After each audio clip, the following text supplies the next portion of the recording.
Yeah, it's already like late September. I know. It's the 19th of September. It's like we already have to start preparing for CES. I was doing September things, and I was like, I'm on top of September, and then I was like, no, I'm not. It slips away so quickly. Shut down. All right. So cool. Hello, everyone, and welcome to Awesome Hardware. This is a live show Kyle and I do every Tuesday evening at 5:30 p.m. Pacific time. We stream live to twitch.tv. We talk about technology. We drink some beer. We occasionally use some foul language, so bear that in mind. You know, not excessive or anything like that, but just some people are sensitive to that kind of thing. So we like to point it out. I'm dwelling too much on that. Let's move on. We also stream the first half of the show to one of our channels. Today we're doing it to my channel, Paul's Hardware. This is episode 121. Side A. When we get about an hour into it, we'll switch over to Kyle's channel, and that's linked in the video's description if you want to check it out. Thanks to all you guys who are watching live. We have people in Twitch, we have people in YouTube. It's a wonderful community. We've just Cells here, our moderator. Maybe. We've just added Kyle's wife Heather as a moderator also in YouTube chat, so everyone be on your best behavior. God help us all. That's not going to matter that I said that. All right. It'll probably make it worse. Real quick, while people hopefully start to trickle in, since our announcement should have gone out, if you want to help support our channels, if you enjoy what we do, if we bring you some entertainment in any way, help by buying stuff.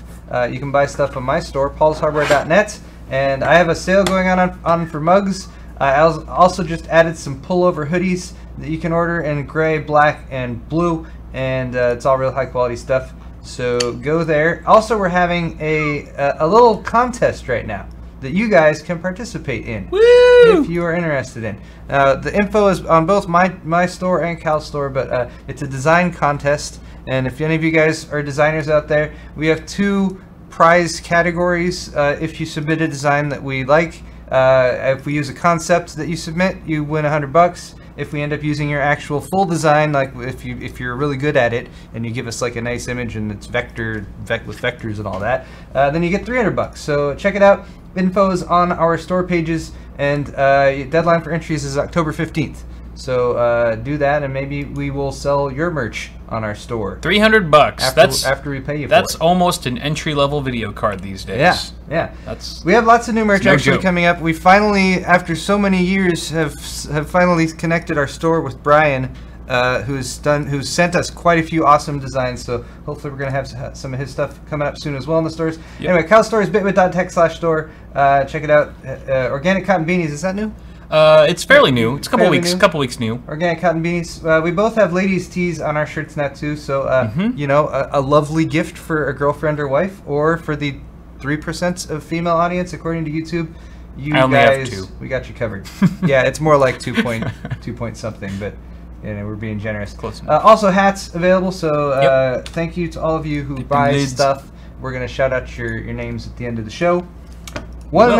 Other announcements today. Actually, wait, do I have 2 announcements? Hold on. Oh, I know what the other one is. So it is... It's about my face. There's two. I have 2 other announcements to cover at the beginning of it. Well, one of them is that it's Talk Like a Pirate Day. Yar! And we would have had like a full scripted routine set up for you guys, but we don't, because we've done that before. On Newegg. On Newegg. Back in the day. This is from September 18th, 2013. So this is 4 years ago. Damn, has it been 4 years since that? Number 29. We're not going to play the whole thing, but Kyle and I dressed up like pirates. I was Captain Chassis Intrusion Alarm. Best name ever. It was great. And we both go over all the news and stuff. Steve and Jenny are in there too at certain parts. So check that out. It's linked in the description.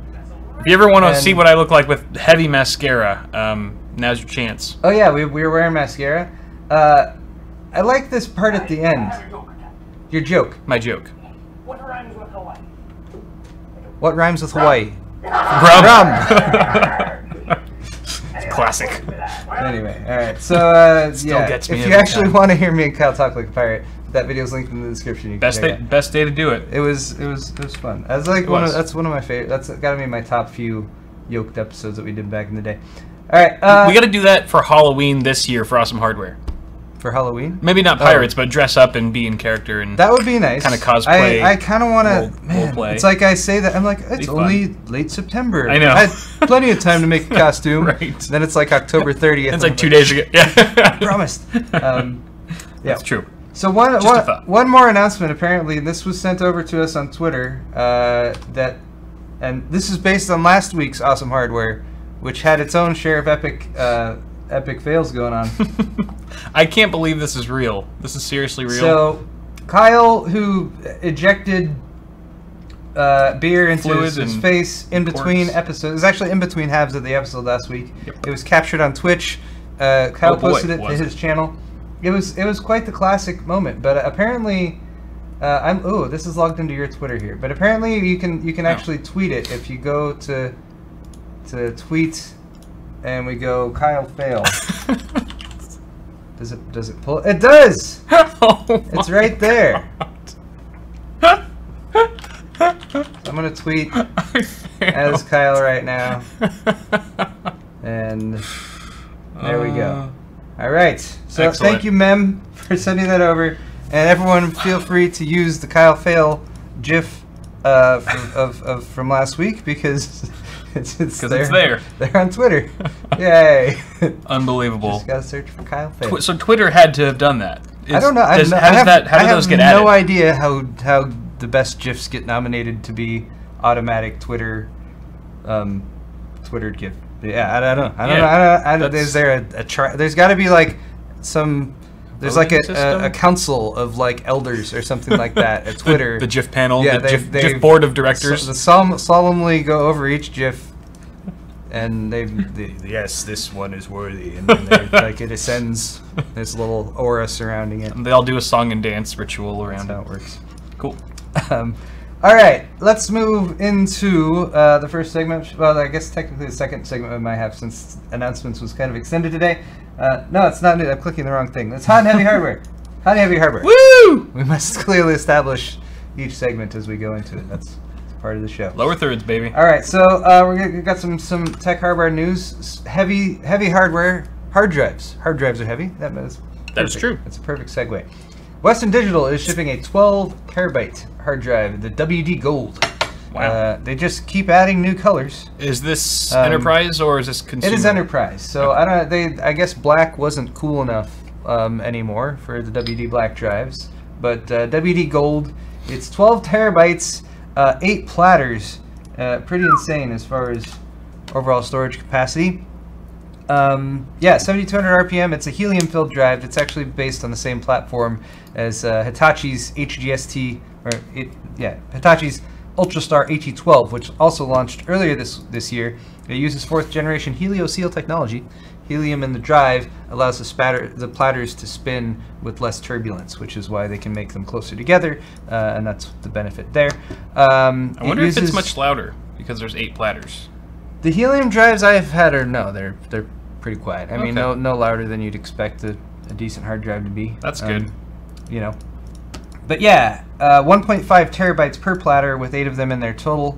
Perpendicular magnetic recording. This is made for nearline enterprise environments. So like, either high-end consumer or, entry-level prosumer, or I'm sure these are going to be used in data centers and that kind of thing as well.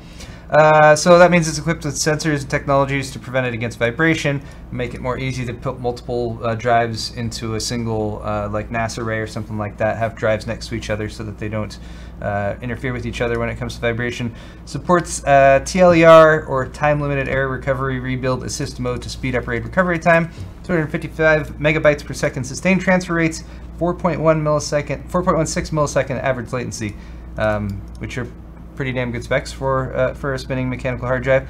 Is there any price on this? There is. You can buy it directly from WD for $522. Wow!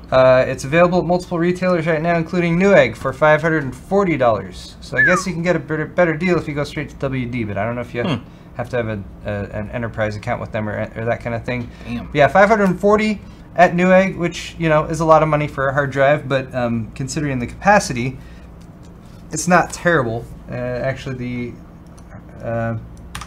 article is from AnandTech, by the way. All the articles I'm talking about are linked in the video's description.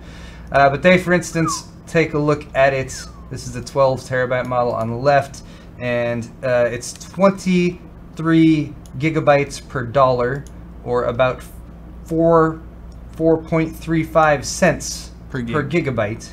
And again, that's based on the MSRP of $522.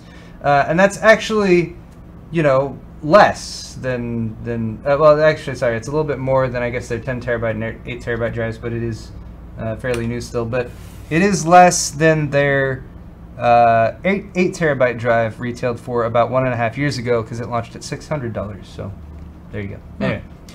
Well, cool. Hard drives. I like hard drives. Super.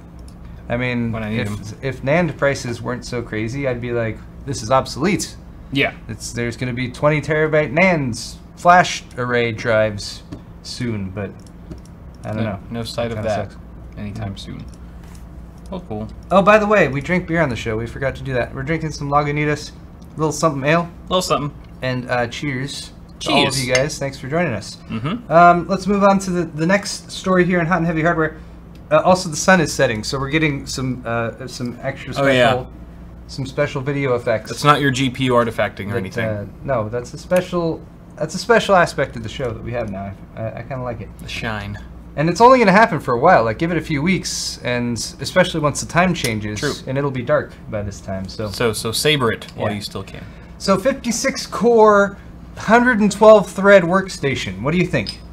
That sounds exciting. That is what HP has on offer with their new Z8 workstation.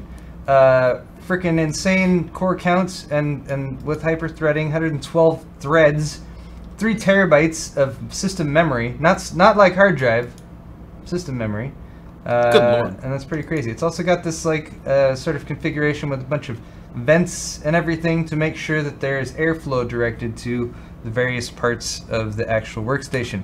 3 GPUs? Yeah, so the max configuration that they're talking about here is dual Xeon Platinum 8180 chips, and the Xeon Platinum 8180 is based on Skylake SP, 28 cores, 56 threads per CPU with 38.5 megabytes of cache. They run at 2.5 to 3.8 gigahertz, so even some pretty decent frequencies on these, I would imagine, when it's not using all of the cores and threads, of course. Support for up to 1.5 terabytes of RAM per CPU, giving you a grand total of up to 3. Holy crap. Which is cool. Next year, there's actually going to be a successor to this 8180 Platinum Series Xeon chip, the 8180M. That's going to have basically the same amount of cores and the same speeds, but it doubles the total memory capacity to 3 terabytes per CPU. So if you filled out all 24 RAM slots in this with, I don't know what capacity DIMMs, I'd have to do math. I'm not going to do that right now. But if you maxed it out, you could have 6 terabytes of system memory. Will it be 3,000 divided by 12, or 24, you said? 24 slots? 24 DIMM slots? It's 6,000, because it's 3,000 per CPU. Oh, it's, okay. It'd be 6,000 divided by 24. I can't control things. Yeah, you can have up to 3 NVIDIA Quadro P6000 GPUs. 250 gigs. A 250 gig so stick. 256 gig sticks. Good lord. Is that... Is that right? What does it go up to right now on the server side? I don't know. I know there's 32, and I think I've seen 64. Do they have 128 gig DIMMs? I mean, is it just maximum supported, or are they saying, like, you can spec this out with... This is maximum theoretically supported by the CPU. So theoretical support by the CPU and DIMMs actually available that have that capacity are definitely 2 different things. Yeah. Yeah. I think 64 gig is as high as I have seen on the server side. So we're talking about, you know, in a year or 2 when maybe there will be DIMMs that have that much capacity. Anyway, the actual system has 4 internal drive bays. Wait, I lost my spot. 2 external and a 3rd external for an optical drive, 9 PCIe slots, and it's got a range of gigabits and 10 gigabit Ethernet adapters that are available on there. The storage options are up to 4 terabytes of PCIe mounted SSD, which I would imagine would be NVMe, 48 terabytes of spinning disks, 10 gigabit Ethernet, 802.11 ABG, and AC Wi-Fi and Bluetooth 4.2, Thunderbolt 3 available with an add-in card. 1700 watt power supply is what they would use to power this workstation and all of that hardware in there. And I already kind of talked about the ducting and stuff, which I mean, I'd be very curious to see some stats on this, like full load performance numbers and that kind of thing with the fully kitted out system. $2,439 for the lowest end model, which goes down to because there's the Z8 and there's a Z6 and a Z4 as well that have different other single slot or single CPU, single sockets configurations, I guess I should say. But anyway, $2,439 for the bottom spec, and the article says we'd expect the top end configuration to cost 20 times that, which would be $48,800. I don't know if that's speculation on behalf of ARS Technica here or not, but I mean, hey, top end workstation, 50 grand. If you need that much horsepower, I suppose it's worth it. I guess so. They're built for 3D engineering and modeling and 8K video production. I wonder how much that costs if you built it yourself. Like how much you would save. Like, would you save anything, or if that's like the exact? I mean, they have to make some sort of margin. When you're talking high-end workstations, there's a lot of extra stuff that you get for them, and things are grossly overpriced when you just look at hardware costs. But there's a lot of extra stuff that you get when it comes to support and validation for specific like enterprise level software and that kind of thing. Right. But yeah. Anyway, Good Lord. One more item of note here on Hot and Heavy Hardware. This is about Threadripper, which is I think I would classify as hot and heavy hardware.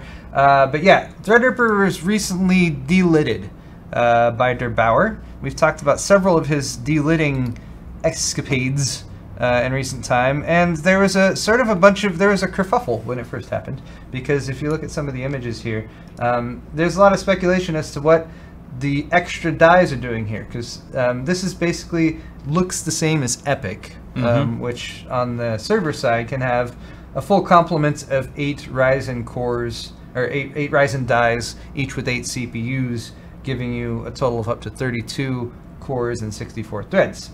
Threadripper goes up to 16 cores and 32 threads, and they've told us that only 2 of the 4 actual dies are doing any work. So what are the other 2 dies doing, or what are the other 2 dies? Right. Are they disabled dies? Are they dummy dies? Are they inactive dies? And when he actually delidded it, they saw that there was actual gold.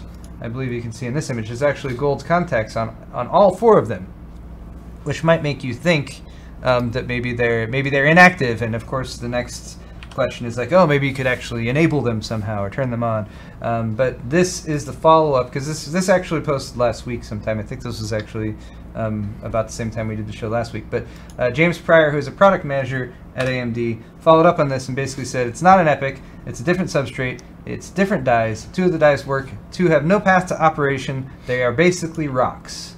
So yeah, they're not described as inactive, but dummy.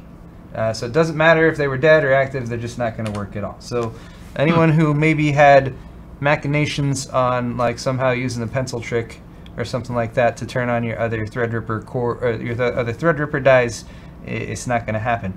Bummer. There was some discussion of this online, and actually Ian Cuttress from AMD responded with the general workflow. You mean Anantech? I'm sorry, from Anantech. Ian Cuttress from Anantech. When did that happen? Well, yeah, sorry, no, they didn't get him too. But this is his general workflow of Threadripper dies, and the Zeppelin wafer, each Zeppelin wafer, which they can harvest about 290 dies from. Some of them work, some of them don't. Some of them fully work, some of them don't. So ones that fail will either be used for Threadripper, for the dummy dies, or they just go to landfill, I guess. This is also his assumption, I imagine, but... And then the other dies, the top 5% of them are sorted out, and those go to Threadripper as far as overclocking goes.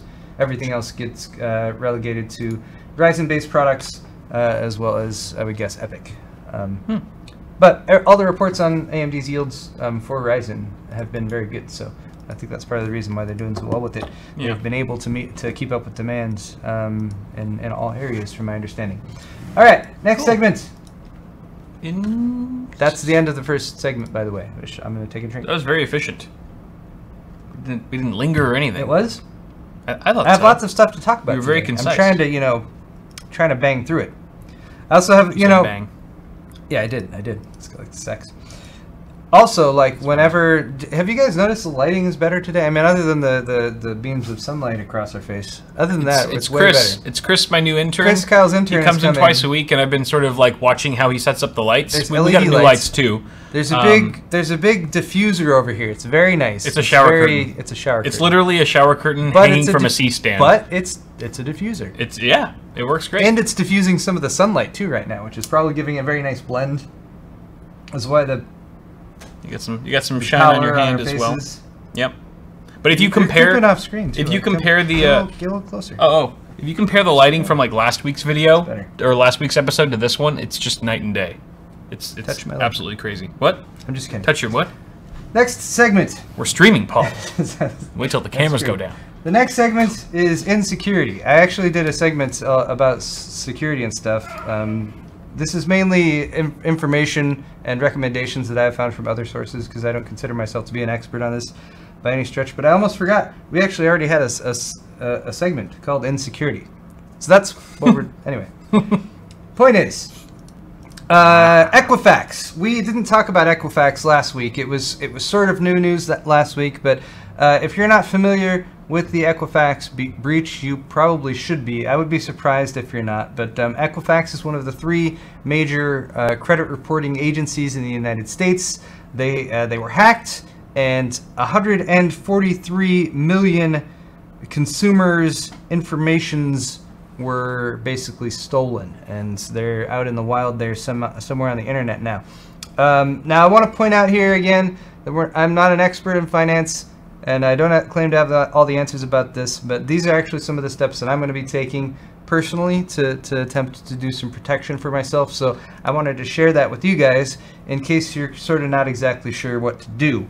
But yeah, I don't know what to do. This is a huge deal. Don't worry, I told your wife about some of this stuff. Oh, good. So, I figured we'll let her handle it. She's the responsible one. Yeah, that's but yeah, but basically, here's the question. Are you an American adult that has ever held or inquired about a credit card, loan, car, bank account, cell phone account, electric service, water service, internet service, a security clearance, most jobs, most schools, most apartment complexes, or renting or buying a house? Then you are affected. It's actually even affected people internationally as well. There's other informations from people in the EU that's gotten scooped up with this as well. And there's a ton of news stories about it, but I'm basically going to link to a single Reddit thread, which is on the You Should Know subreddit, which goes over some kind of steps to take and the ultimate decision that the thread makes, and what I'm going to probably be doing as well, is turning off my credit. Now, turning off your credit or doing a credit freeze is something you need to do individually with each credit agency. And prior to now, that's actually cost money. You have to pay for it every time, which kind of sucks. It's not a lot of money, but it'd be, somewhere in the range of every time you freeze it? $30 every time you freeze it. Okay. And then if you freeze it, it doesn't mean that like your credit cards stop working or anything like that. Any accounts that you've already opened still work. It just means that nobody can inquire. No one can ping your credit and do a credit check. Of course, that means if you need to get a job or do any of those things that I just listed, that yeah, you're going to need to turn it back on and then probably turn it back off. But this is probably your best bet at protecting yourself in the event that someone who has gotten your information from this breach, which includes social security numbers, addresses, credit histories, all of the relevant information that they would need to perform identity theft or anything like that. Yeah. What a great time to have horrible credit. Yeah. Because then no one would want to steal your identity, as someone mentioned in chat. Unfortunately, my credit is very good. I'm a prime suspect or a prime candidate for there's a bunch of nonsense that has come out since this information became public. For instance, people were first told this sort of like crappy news that they knew about this about 6 weeks ago, and then the public just found out. Actually, they discovered it back in March, 6 months ago. Wow. Which kind of sucks. There's like 3 of their higher ups, including the CFO, who like sold their stock in the company prior to this going public. There's two of their chief executives like just left. We're like, all right, I'm done. I'm just peace out. So there's a ton of fallout still to happen from this. What are the in what ways can you be affected negatively by this? Like, can someone assume your identity? You know, yeah, identity theft, fraud, someone credit attempting fraud. to open a credit card in your name. Right.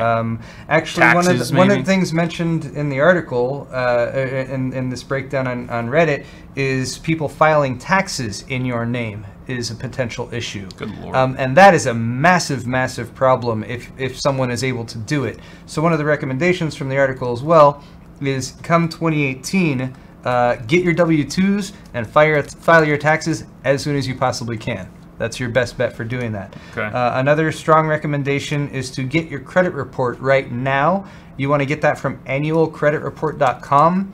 The government mandates that everyone can get their credit report for free once a year. Annualcreditreport.com is the actual only single website. All of the other like credit monitoring services and everything like that are like, you know, they're varying levels of legitimacy, but annualcreditreport.com is the actual one where you can go and get your credit report.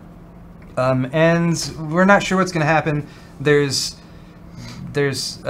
politicians who are introducing legislature to try to make it harder for credit company or credit monitoring companies to be this negligent.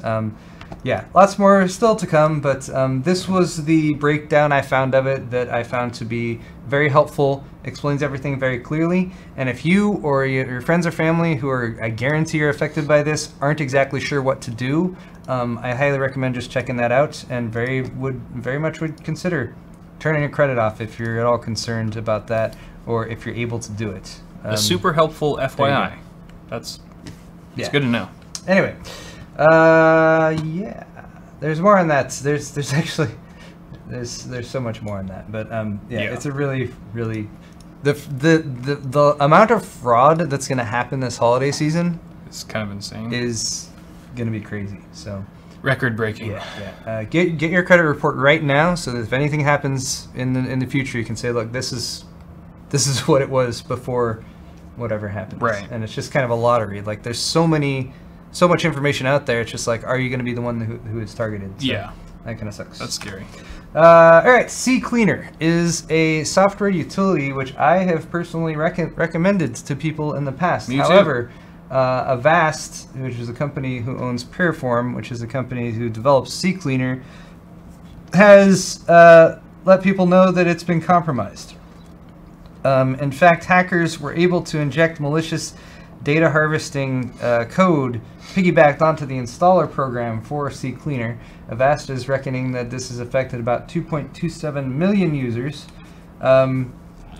So that's kind of crappy because CCleaner is crap. It's crap cleaner is basically what it is, and it was a very useful tool for, like, if you had a notebook, like a laptop that you bought with a bunch of bloatware on it or something like that. It was very good at going and cleaning that stuff out. But this is sort of a slightly newer trick that I guess that hackers have been using to distribute their malware and viruses, is to piggyback it on software that people otherwise trust. This effective versions of CCleaner 5.33.6162 as well as CCleaner Cloud 1.07.3191. Avast Puriform recommends upgrading to version 5.34 of CCleaner or higher, is what they recommend.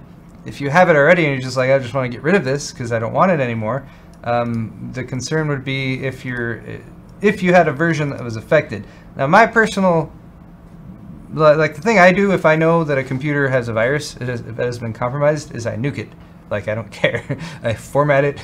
I get rid of any data that's on the hard drive, and that will solve your problem in the vast majority of situations. You mean like in this situation, like where CCleaner, like all the computers, like that if you have it, you're like, I'm just CCleaner? gonna uninstall it. Like, you just, if you want to be sure that that your system is not compromised, that's just what I do. Have you done That's all that I'm saying. to your systems with CCleaner on them already? I haven't used recommended CCleaner recently, so Oh, okay. I don't think I have any systems that's good. that are affected by this. And I do have, so Hotline has CCleaner on it. Oh. And but fortunately, it's an older version. It's like 5.2 something, and it says the affected one was 5.33. So if you So I don't, figured so if it it's an older would be version, okay. you're probably fine. Yeah. Mhm. So I think I'm good. So there you go. Hopefully. Yeah. Also, I mean, if you are concerned, or if you were affected by it, if you did have this software installed, it was capable of harvesting your computer name, your IP address, a list of installed software, a list of active software, and a list of network adapters, which is all data that CCleaner was, it's the type of data that software would have legitimately been able to collect. It is then taking that data, which Piriform describes as non-sensitive, and transmitting it to a third-party computer server located in the US, and that server was shut down as of September 15th, 4 days ago. So it's not necessarily the most, it's not like it's got your social security number, because that doesn't matter anyway, because of freaking Equifax. Yeah. But yeah, it's at least not the most serious information. It's mainly the method of deployment that I think was a little bit more of a concern.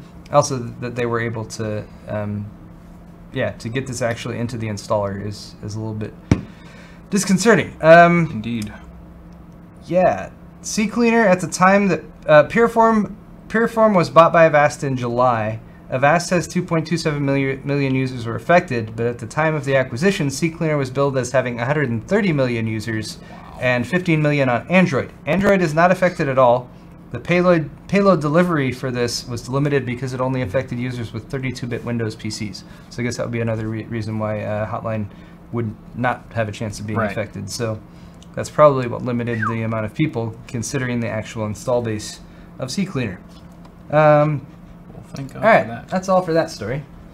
Next is... I don't like this segment. Apple. It's making me uncomfortable. Well, it's information that people should know about. See, I did a whole segment on phones last week, and the iPhone X had just been announced, and I didn't mention it all. It was classic, just a slap in the face to Apple, reverberated throughout the tech world. I saw lots of articles on it. But anyway, they did have a few new interesting things about the new iPhone X, for example, and the facial recognition system, which, as you can see, sprays you in the face with a pleasing purple aura. This is alien Jews. Not really, but yeah, it's facial recognition. So it's a biometric unlock. It's similar to like unlocking with your fingerprints or like Windows Hello.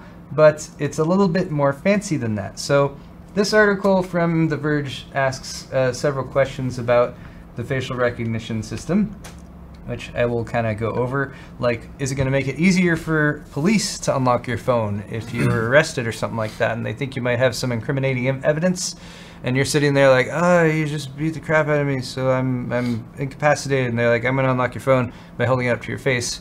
And then they can get into your phone. Mm-hmm. And the article does reference some kind of shady situations where that actually comes into play. It is important to note, though, that the Fifth Amendment to the Constitution of the United States protects what you know, and it does not protect what you have. So this applies not only to facial recognition, but something like using a fingerprint. That's something you have, and it's been there have been court cases about it. Some have gone one way, some have gone the other way. There's another article that we should also be linked in the description from Gizmodo talking about the iPhone case that they believe should go all the way to the Supreme Court. This is from back in June, but it's basically deciding this a little bit more clearly, one way or the other, for people as far as what capabilities the law enforcement has for getting access to your personal private information, which might be stored on a private device, which is a physical thing you have, which they might have the ability to confiscate because it's a physical thing. But if it's locked by a code that you only know in your mind, and they're not technically allowed to get what's in your mind, that's what you know. They're only supposed to be able to get at what you have. Then they have to use Inception to extract your information. Yes, that is exactly the only logical means of entry. So that certainly applies here. Now, Apple specifically talked about some of the physical challenges, for example, of using this, because they wanted to make it so that you can use it to use your face to unlock your phone, but not necessarily should be able to be used like if you're asleep and someone walks up to you with your phone. Shouldn't work, because if your eyes are closed, it doesn't actually work properly. It also it sprays a bunch of red dots on your face. That's kind of what's being shown here. So it does a scatter, it scatters a bunch of dots on your face, and then it reads those, and it uses that to determine depth, and that is why it's a lot fancier than just something that so it can't be fooled with a picture. There actually has to be depth there, and they used a bunch of masks to attempt to trick it, and said that it wouldn't work, but there's a possibility. The idea is that your eyes need to be open. You need to be actively trying to unlock your phone, so it should be more difficult for someone to unlock, but not impossible. Yeah, but something to consider. Could my face leak or get stolen, since Apple is collecting this information about your face and storing it? It's supposed to only be stored on the phone itself. It's not supposed to be uploading the face print data to the cloud or anything like that, so in that case, should be okay, but who knows if they change their policies in the future or anything like that. There's a question about a racial bias, which has been something that affects Face ID in the past. If you're not a white person, then there's challenges there. If the AI has been trained mostly on the faces of white people, and you happen to be black or Chinese or Indian or anything like that, then there might be more challenges there. Too early to say on that one was what the article concluded. Already talked about spoofing it with a picture. The other thing is that it's a motion camera, so when you're unlocking, there's some motion there. So that part of that with the 3D effect is what it's like. It's not just getting a straight-on shot of your face. So it has to detect some sort of motion, just subtle motion. Yeah. In order for it to unlock. Using the motion-capable cameras is part of the security and the unlocking feature. I just feel like it's still going to be way too easy to crack. Once this phone gets in people's hands, like someone's gonna, like within a week or a day, like someone's gonna be like, this is the easiest thing to crack ever. That was shown pretty quickly with with a lot of the biometric fingerprint unlocking stuff, but yeah, you can do it with fingerprints. You can probably do it with faces. No problem. This does seem like a step up, for example, but the other question is that Apple is going to soon have millions of people enrolled with Face ID, which gives them a powerful facial recognition tool, as well as input from millions of people that they can use to train their AI and stuff like that. And that also brings into question of can that knowledge be somehow used for evil or something like that, which, we're not really sure. Apple's generally pretty good when it comes to security of preserving privacy and that kind of thing for its users. So I feel like it's more data that they can either sell or exploit for their own profit, or for advertising, whatever it is. Like now they have a actual profile of your face, and they know what race you are, what gender you are, approximate age and whatnot, and they can then use that. I got your social security number from Equifax. So. I know. Nothing is yours anymore. We're all screwed. Damn it. On that note, go Android all the way. Moral of the story, right? Let's move into news, more general tech news. Okay. And let's move to some lighter topics too. Tired of anything that requires actual now that we're all depressed. There's a beam of light across my face. I want to eat the sunlight. I really just need like a sliver of tape to cover up that one blind that's bleeding too much sunlight. I don't know. It's kind of nice. Into your retinas. It's kind of nice. I can feel myself growing. It's like I never know which eye needs to respond more quickly to which one becomes more dilated. It's a balancing act. All right. Have you been playing PlayerUnknown's Battlegrounds? I've not been playing anything. Really? I've not had time to game in so long. I want to game like 6 months. I want to game it a little bit more, but we have played it. We've attempted it a bit. It's a lot of fun. It's insanely popular. Breaking lots of records on Steam and whatnot. Legit Reviews did an interesting little article earlier today about how many cores, CPU cores that is, that you need to play PlayerUnknown's Battlegrounds. This was, I think Nathan did. Yeah, this is an Nate Dog. Nathan, what Nate Dog? Rip. He tested with a GTX 1080 Ti. He used the medium preset for PUBG.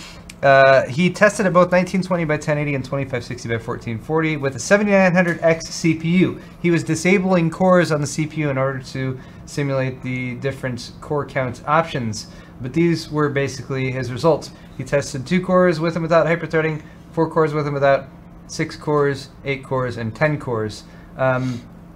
There's a pretty decent jump going from 2 cores to 4 threads. or 2 cores, 2 threads to 4 cores, or 4 threads. There's another pretty big jump going from 4 cores to 8 threads, or going from 4 cores to 6 cores.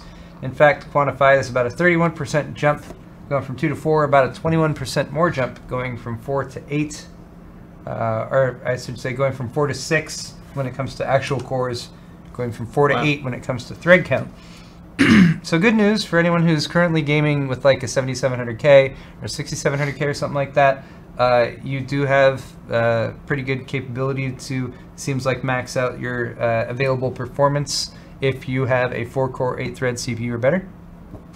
And again, it's a pretty decent performance from the 2 and 4 core solutions there. But that's good if you're rocking a 1080 Ti, you probably want at least 4 cores. Yeah, I guess would be the solution there. It's nice to see like really popular, like one of the most popular games utilizing that many CPU cores effectively, especially to like line up with all of the, you know, high core count CPUs that have been dropping recently. Kind of makes you feel more justified in your purchase, I feel. It also, PlayerUnknown's Battlegrounds uses Unreal Engine 4, which is somewhat notorious for being a bit of a resource hog, so it's good to see that they are working on some optimizations for this. And like Kyle said, the ability to take advantage of higher-end hardware that's out there, and given the type of game it is, you can have a lot going on at the same time with lots of different players and stuff, so yeah, it certainly seems to be a good... I don't know, I'm having trouble coming up with some final closing statement for that. Let's move on. More cores is better. Hardware.info, which is a Dutch website, or at least the language is Dutch. But yeah, they have physically tested and attempted to turn on a Kaby Lake CPU and an Intel Z370 motherboard, as well as a Coffee Lake CPU, apparently, with the Z270 motherboard. Now, the reason this is interesting is because Intel's next generation, their next mainstream product line, is going to be motherboards with Z370 chipsets, and then Coffee Lake-based CPUs, which are probably going to have 8000 series, based on the rumors. Now, they're not supposed to be compatible with the current generation of stuff, the Z270 and the Z170 motherboards for Skylake and Kaby Lake. However, it's still LGA 1151, and physically there is no difference between the chips. They have a shot here of the bottom of the CPUs, and they are exactly the same. LGA 1151. Yep. So they basically were like, well, what happens? What happens when you do it? And it's exactly as you would expect. Doesn't work. Doesn't work. So, like Intel said. It's vaguely interesting because this is an unreleased product, but also somewhat interesting in that they were testing, like, all right, you can give as much information to people as you want about the actual configuration and what's compatible with what. You're going to have somebody try to drop a Coffee Lake CPU into a Z270 motherboard, or vice versa, like they did. Yeah. It didn't destroy anything. There was no smoke. Basically, the system booted, went through post, but when it got to the last step, VGA, it boot looped after that. So yeah, there's no physical barrier to installation, but there's also no harm done, or smoke or flames or a dead motherboard or CPU if you happen to install the incompatible CPU. So the limitation seems fully software based. It has nothing to do with really the hardware of the socket or the chip itself. It might be like a firmware thing, or yeah. I mean, there's various ways I'm sure that Intel can guarantee incompatibility, but right.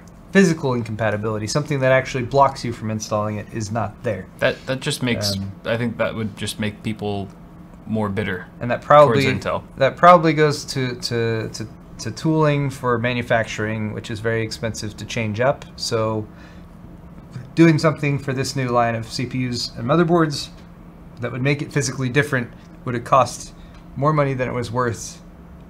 That's my guess. To actually do something to make it that much different. All right, a couple more quick stories to talk about. T-Mobile and Sprint are possibly in an active merger. I'm going to refresh this page real quick. T-Mobile is owned by Deutsche Telekom. Sprint is owned by SoftBank. They have been in frequent conversations about a stock-for-stock merger in which T-Mobile parent Deutsche Telekom would emerge as the major owner. Oh, look, this video just started playing. Whoa! Oh, we should just listen to this guy. Hey, let's just have him do the show for us. Yeah, I didn't ask that video to play. It just played. He's dressed for the part. Let's scroll down the page a little bit. Oh, look. The video just stays there. How annoying, CNBC. What if I just wanted to read? I didn't want this dude yelling in my face. Whatever. We'll move on from there. But yeah, they say negotiators are still weeks away from finalizing a deal. The chances of reaching an agreement are not assured. But this is the number 3 and number 4 wireless carriers, at least in the United States. There's questions as to whether it would be approved by regulators. Earlier this year, SoftBank's Masayoshi Son indicated a willingness to sell Sprint to T-Mobile, and T-Mobile CEO John Legere would be expected to lead any combination that results from this merger. So yeah, so it'd be T-Mobile would be the name that comes out of that, which I've always thought was weird because Sprint is one of those names that I feel like it's been around forever. Right. It's like you don't want to ditch all that branding, I guess, but who knows? Yeah. But let's move on from that. This is just a quick story. And we got Chrome. Hey, speaking of that annoying autoplay ad that just played with the audio, what a wonderful segue. Chrome's gonna block those. Nice. Thank you for complimenting my segue, Cal. Sorry, Chrome. I'm slow. Chrome will get better at stopping those annoying autoplay videos starting in January. Hooray! Yeah. So if you ever go to websites, or let's say you like to open multiple tabs in your browser or something like that at the same time, and then you have some mystery tab that's playing audio. It's not terrible to locate those anymore. Most of the browsers now will have like a little icon or something like that, and will allow you to mute a tab specifically.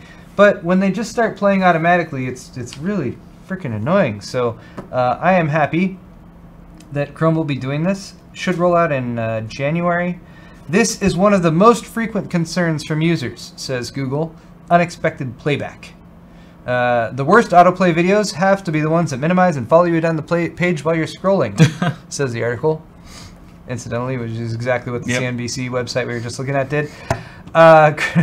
Like when I found these stories, by the way, I found the CNBC one first. So then I was like, wow, that perfect follow-up. Yeah, it was a great.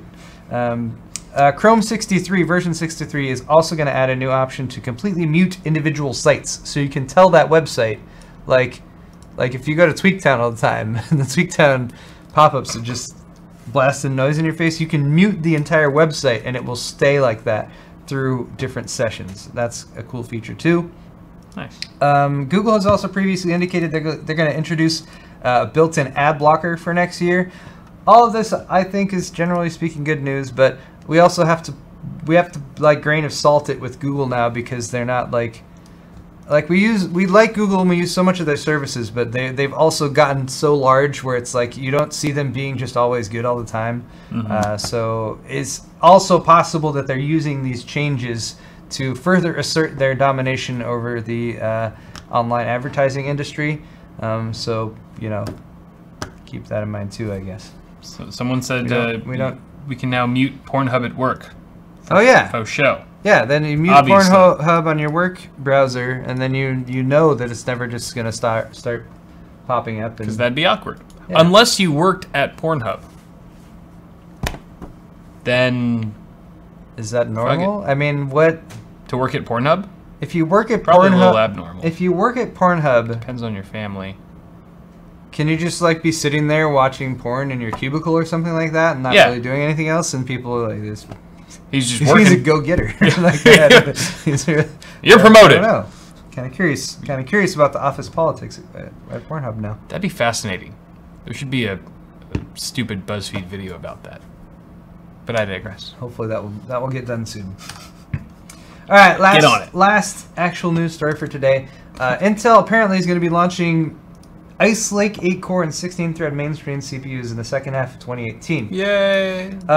This would be supported on the 300 series platform that we've talked about, which about not having compatibility with current Kaby Lake processors, for example. However, I don't know. This is interesting. I'm not 100% sure that this is a WCCF Tech article, and I'm not Hassan, I'm not sure. I don't know. We'll see. We'll leave it to you guys. But this is sourced from Eurocom, which is a manufacturer of high-end laptops and workstations, which often have swappable desktop parts in them, which is pretty cool. A rep from the company revealed on Notebook Review forums that they'll update their Tornado F5 laptop to the Z390 chipset, which is going to support Intel's 8-core and 16-thread CPUs, arriving in the second half of 2018. This is the actual comments about that from the Eurocom support. This is their actual support channel. So that's pretty straightforward that Eurocom is in the know about what will be supported on Intel's Z390 chipset. Z390 chipset is also a chipset that kind of came out in rumors recently, and we're going to talk about this a little bit more in Cal's half of the show. But it's one of those things people weren't aware of. Z370 is supposed to be the successor for Z270. Z390 might be a higher end option that might also still be mainstream.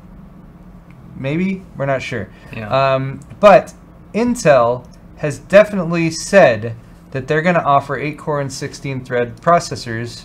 I'm sorry, we know now that Intel is going to offer 8-core and 16-thread processors. They haven't said that, but we know that based on this, that they'll be available on the mainstream platform, assuming this is all true.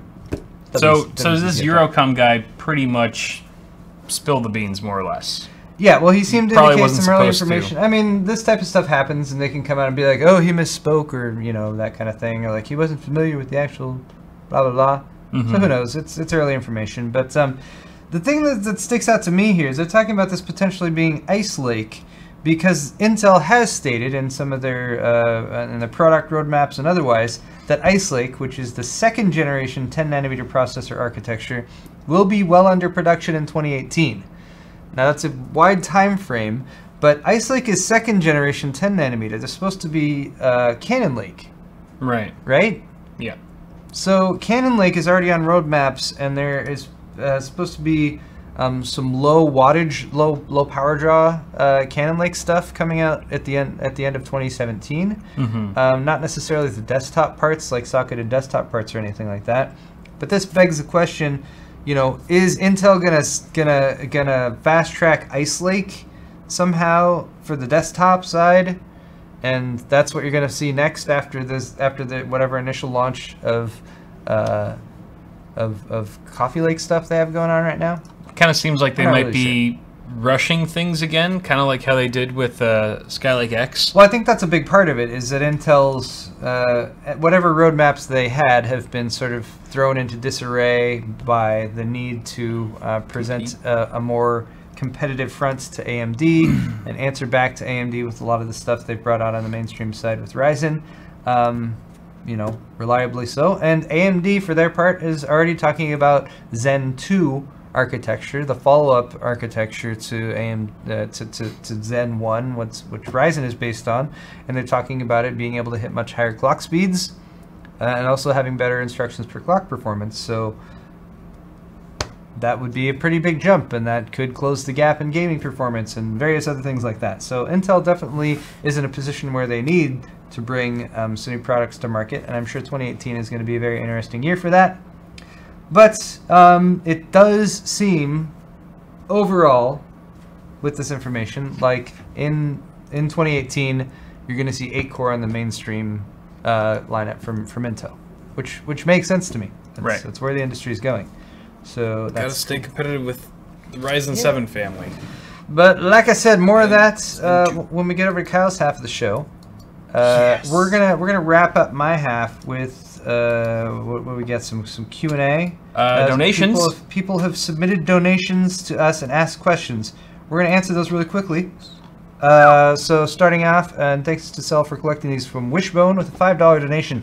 Do you think the Atari box concept is going to be a PS4 Pro, Xbox Scorpio contender, or lack in that area?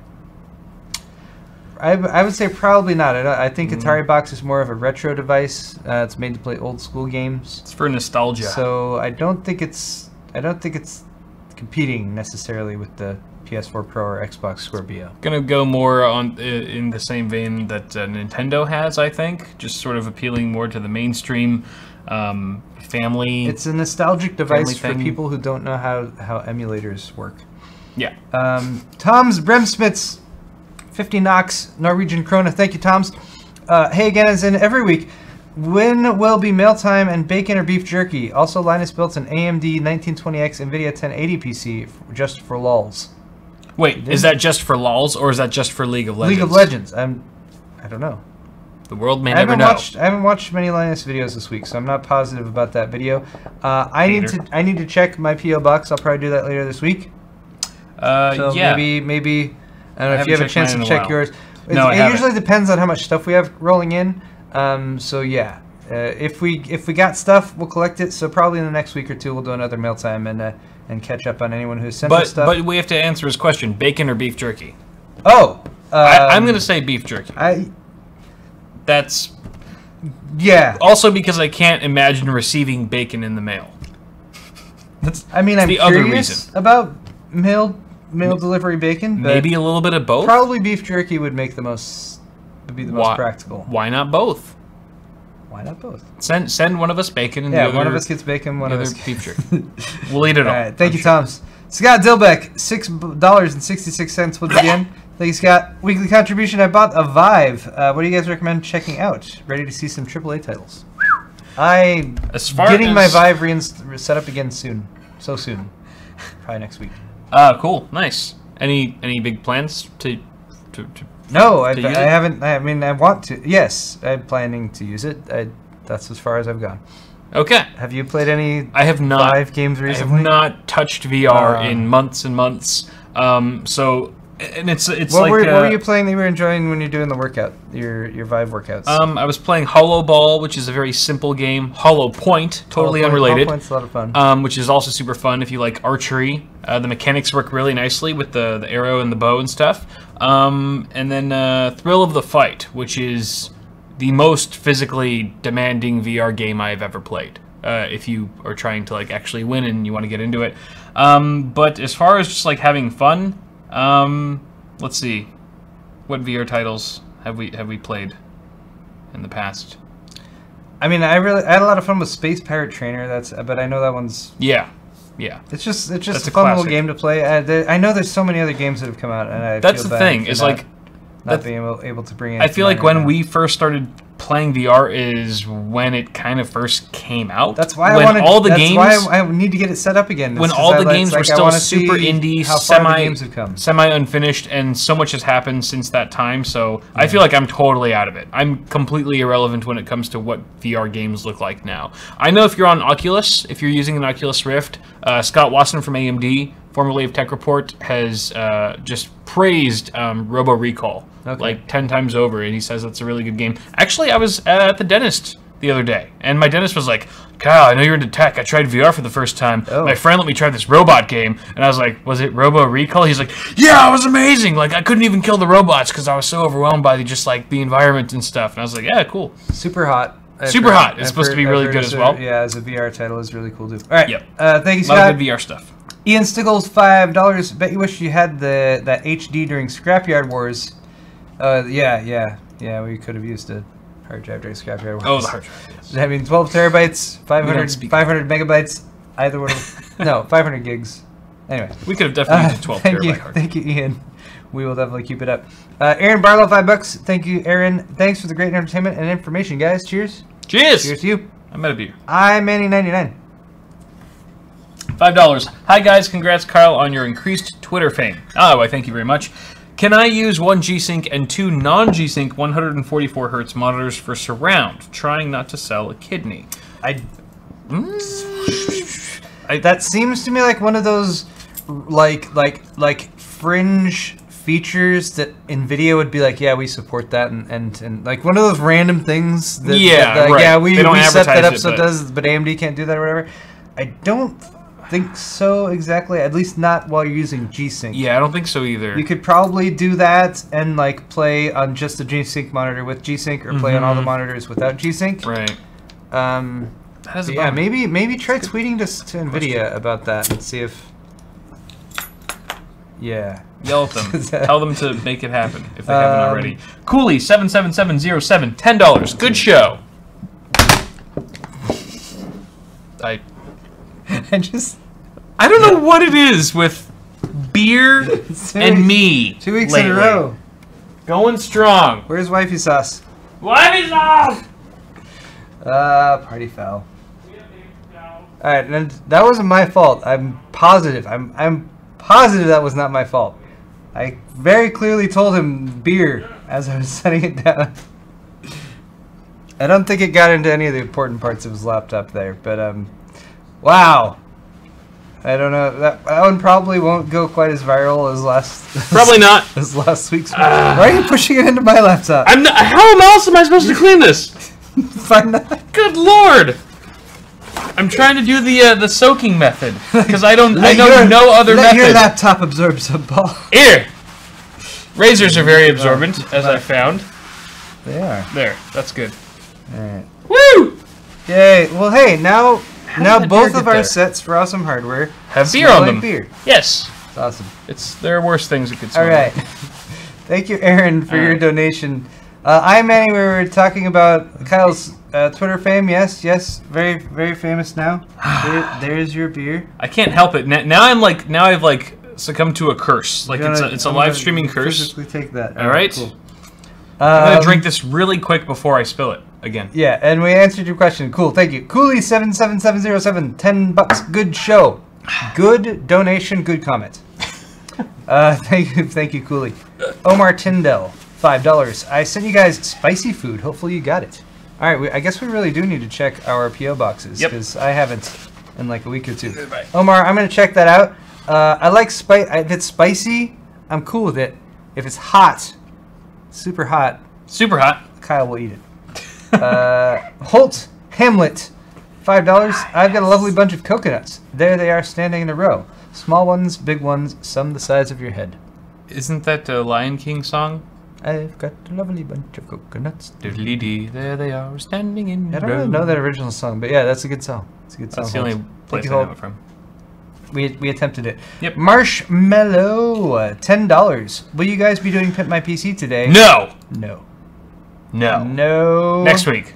Kyle has pimped out for this week. I am super pimped out. Brian Webb, $5. I have $350 to $400 for a new panel with my eye on the Acer XG270HU 1440p 144 hertz panel with red bezels. What you recommend? Trying with the 90 Ti. That monitor sounds pretty good. Yeah, it sounds good. That's a good one. That sounds right about where you should be for $350 to $400 range. I don't know what size that is. I'm guessing 27 inch since it's got 2.7 in the title.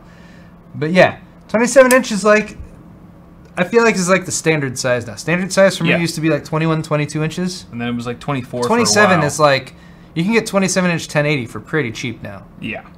27 inch Big time. 1440 at 144 hertz. Yeah, I think that's pretty reasonable. So good luck to you, Brian. I think that's a nice pair up with your 980 Ti as well. Jake 3D, $5. Just listened to last week's show, Kyle lol.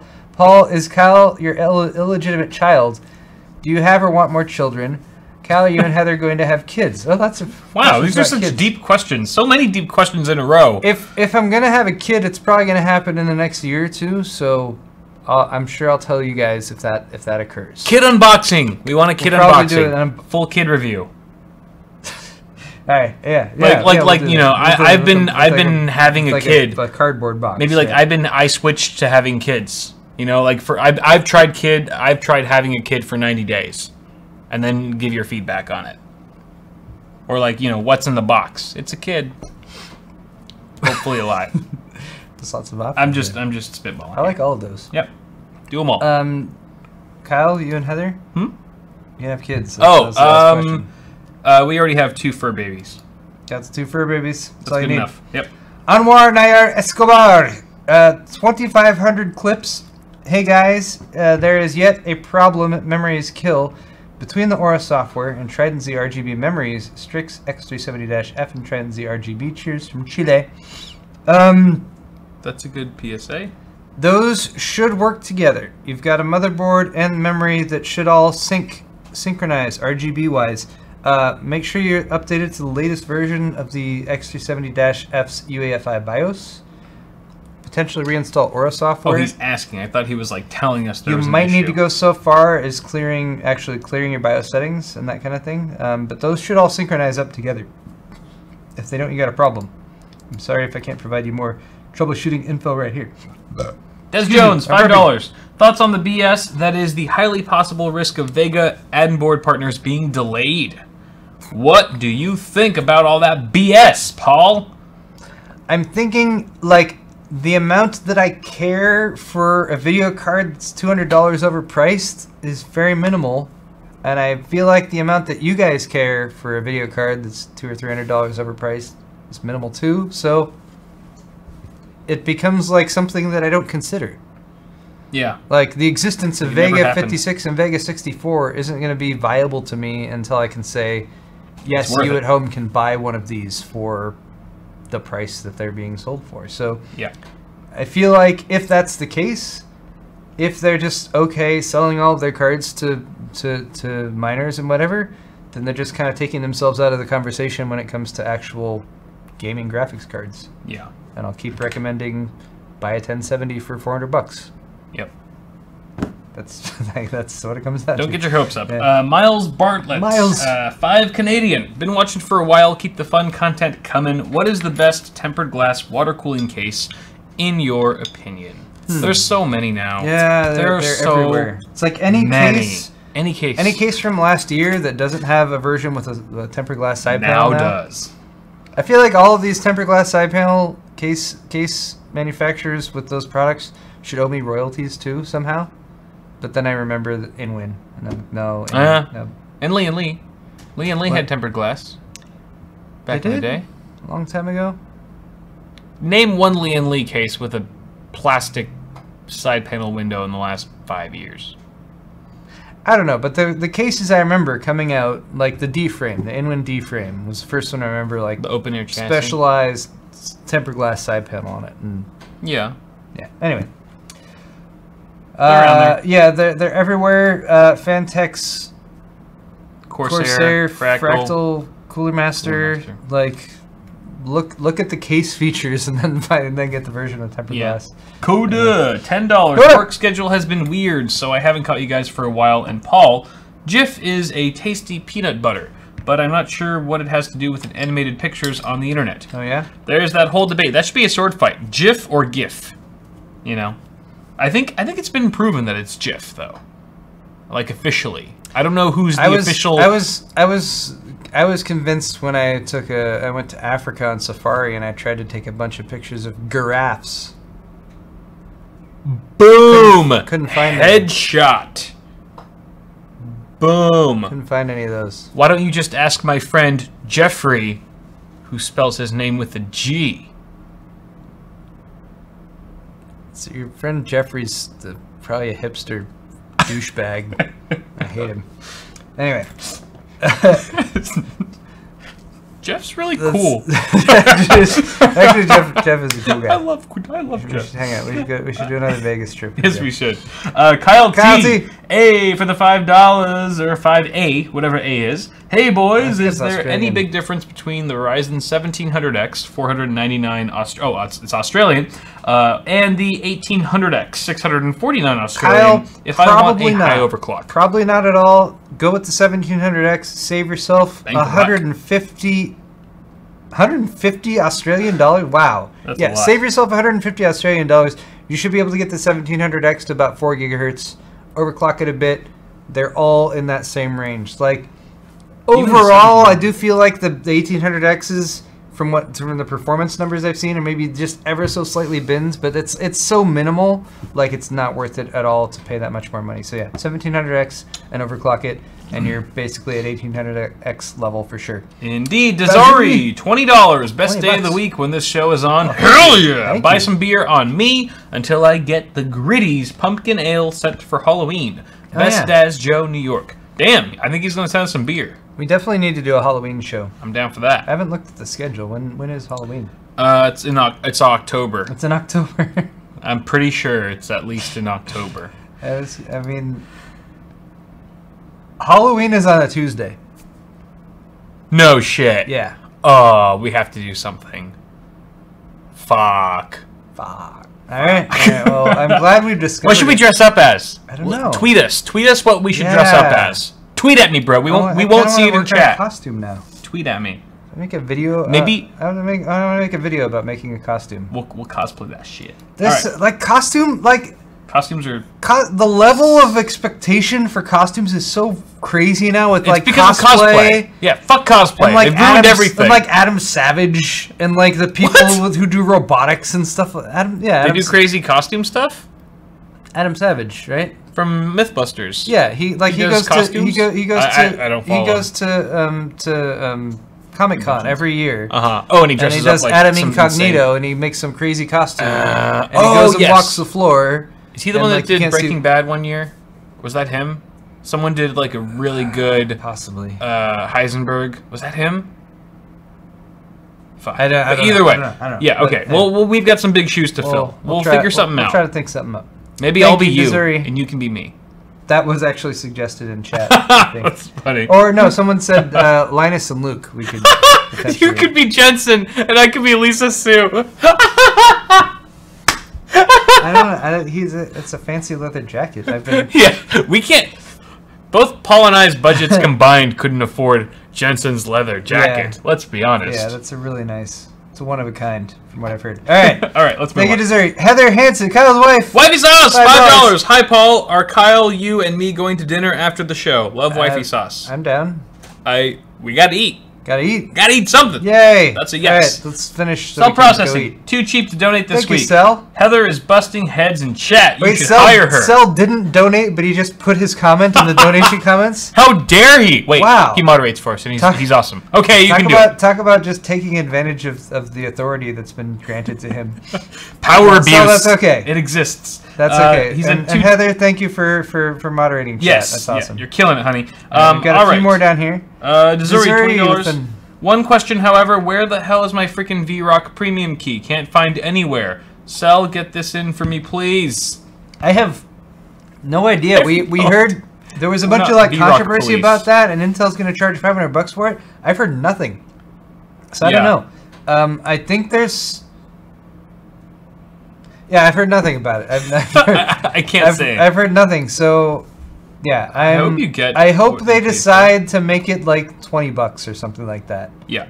Charge $20 for it, Intel. People won't be able to complain. They'll be like Okay, it's $20. Yeah, exactly. Yeah. Lebanon the Whale, $10. Looking for a new ITX case for hybrid GTX 1080 Ti plus an R7 1700 AIO. Fantex Evolve ITX, tempered glass, a Shift, or N-Case M1. All will be AIO cooled. Traditional case versus unusual Shift case or mini case. Opinions? I think with your expected configuration, the Evolve ITX will give you the best experience because trying to fit that much hardware with that much cooling and AIOs all in a mini case, especially like a Shift or an N case. You've worked with a Shift though. I mean, yes. Is that? I think it's more sustainable to only have one radiator or one AIO in the Shift. If you get the Shift X, then you can definitely do. You can AIO both your CPU and GPU. That's a bit taller though. Yes, right? So it is. It is. But it's still very compact. Like the footprint is still about the same. It's very tiny. Footprint-wise, you just need some vertical space. But yeah, I agree with Paul. The Evolve ITX tempered glass is probably your best bet if you're looking for the smallest, most compact in terms of like liter volume, but really the most AIO support in terms of radiators and stuff. Frankenzo, $5. Hey Paul, you convinced me to buy the ML08B for my open air graphics card. By the way, you scared me last week. Don't ever show that much emotion again. I'm sorry. Was that your reaction? When perhaps? I was laughing at you? Yeah. I've never heard you laugh. I mean, I've heard you laugh pretty damn. There's one other time I heard you laugh really that hard, but it only happened. It's enjoyable. That's the second time in my life I've heard you laugh that hard. It's like the older you get, the more jaded you get, right? So it's harder for you to really find something genuinely funny and be like, oh, just whatever. I've heard that. Like that. So when I saw that, like I knew I was expecting you to be like, oh, whatever, like blue, whatever. But then like I don't know, in the eye and the reaction, and everything, it was ideal. Yeah, it was super awesome. It was classic. But yeah, I like it's. Watching that back and laughing at it has, like, I don't know, it's so much joy was spread by that. yeah. So that's what makes me happy. But indeed, Frank, I'm glad you like the ML08B. Remember, if you're doing heavy gaming, very effective to just pop off the top side panel, the dust filter on that to just let the air flow out. And I very much consider just doing something like an active 120 millimeter slim fan or something like that to draw air in, either on the lower one or the upper one. I think you'll get much better temperatures that way. But portability wise and everything, it's a nice little case.